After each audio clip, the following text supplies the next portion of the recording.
Okay, just wanted to show you my exciting new effects keyboard thing I've made. It's a combinator.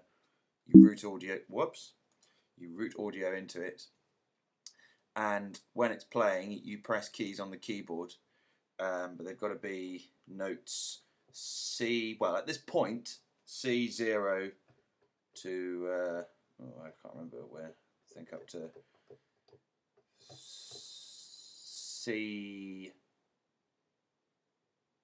B1, so C0 to B1 I think, yeah.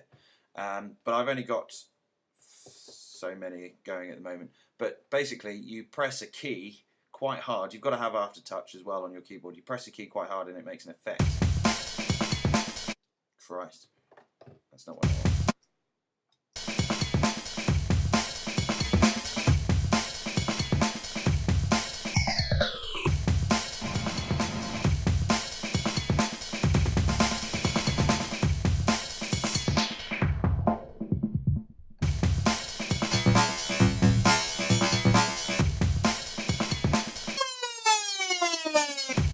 Now, you can't see the keys I'm pressing, but if you look up here, you can see I'm pressing keys here, here, here, here.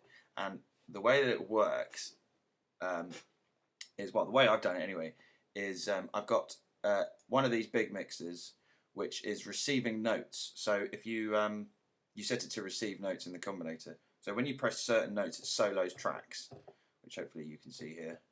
It's soloing certain tracks. So then all you've got to do is just get a load of audio splitters. It's a little bit messy.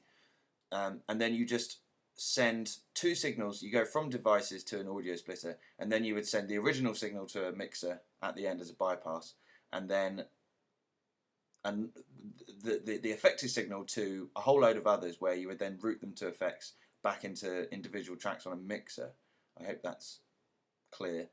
And then in order to create the bypass, in the combinator you go to your bypass mixer, which for me is this one here, line mixer 1, and then you would use aftertouch to turn the mute on and off for two tracks.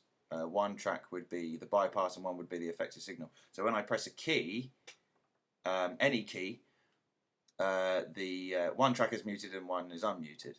And so with that, in conjunction with the receive notes on the mixer, if I go up the keyboard, I get different tracks soloed, and the result is you can make an effects keyboard by triggering effects by pressing keys. And at this point I've only worked out how to do 14 effects, but you could probably do more if you imported more mixers and then transposed them. I think, I haven't tried yet, but it's pretty good and I'm going to work on it a bit more.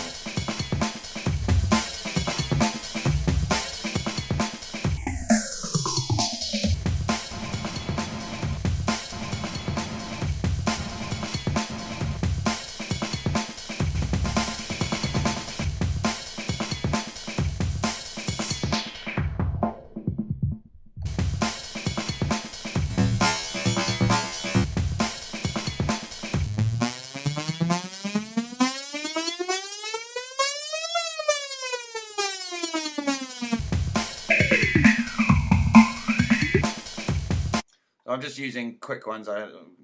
You could make like really complicated chains if you want, going into individual tracks.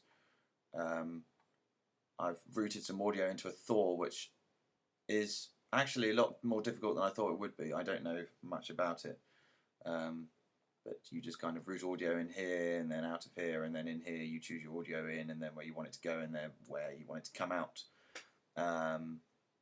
So yeah, it's pretty cool. Give it a go. It's a bit of a headache to make, and also I can't really get because it's aftertouch, there's not a massive amount of response to the actual triggering of the effects. But if you wanted to record it, you could probably record your note data and then automate it to make it really hard, so that you get maybe a faster trigger when you press a key.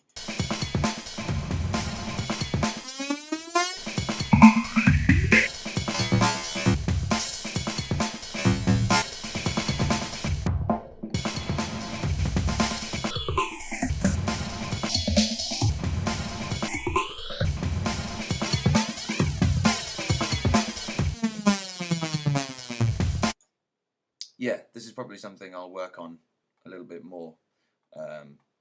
It's probably something I can see being quite addictive. But have a go if you're that way inclined. It's a little bit fiddly. You've just got to keep making more audio splitters, and then every time you've run out of options to route, you'd just make a new one and then route to that one, and then just keep going, keep going, keep going. But it's pretty cool. Give it a go. Cheers, bye.